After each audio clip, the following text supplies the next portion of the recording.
Hello মুরব্বিয়া, কি খবর? কেমন আছেন সবাই?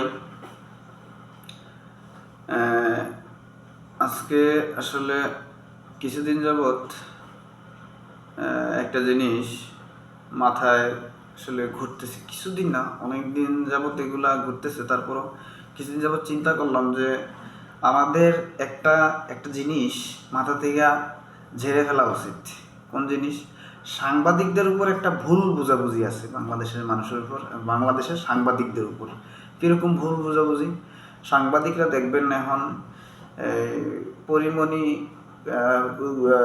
গরুর নাম পরিমণি, বা পরিমণির সাথে অমুকের প্রেম ছিল, ঠিক আছে। তারপরে পরিমণি সকালবেলা ওইটা কি দিয়ে ব্রাশ করলো।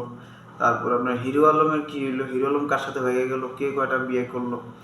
তারপরে আবার কিছু টিকটকার আছে, ওনাদের নিয়ে, যেমন লায়লা খালার মামুনকে নিয়ে করে আপনার নিউজ করে, ঠিক আছে। এরপরে শাহরুখ খানের মেয়ে কার সাথে প্রেম করে, এগুলা করে তারা আসলে। আমরা এগুলো নিয়ে সমালোচনা করি সাংবাদিকদের নিয়ে। অরিজিনালি তারা এখন কোনো খবর, মানে মানে যে নিউজ যে করবে সেরকম স্কোপ পাচ্ছে না।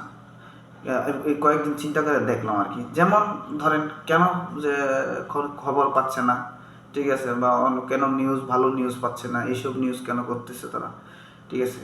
কারণ হচ্ছে, দেখেন, মানে বাংলাদেশ না, সরি, যে বাংলাদেশে, আমি বাংলাদেশটা বলি, বাংলাদেশে যদি আপনার বেশিরভাগ রিপোর্ট হয় দেশ আর রাজনীতি নিয়ে। আর বাংলাদেশে এখন মনে করেন মোটামুটি শান্তিভাবে রাজনীতি চলছে।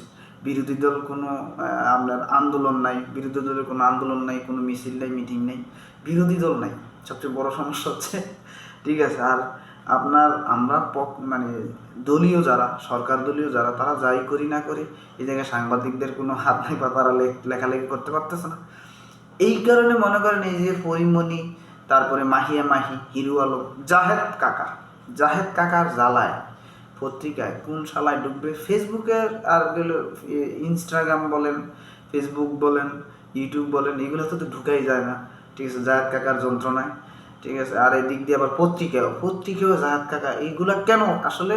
এই কয়েকদিন ভাইবা বের করলাম যে আসলে সাংবাদিকদেরও দোষ দিয়া লাভ নেই।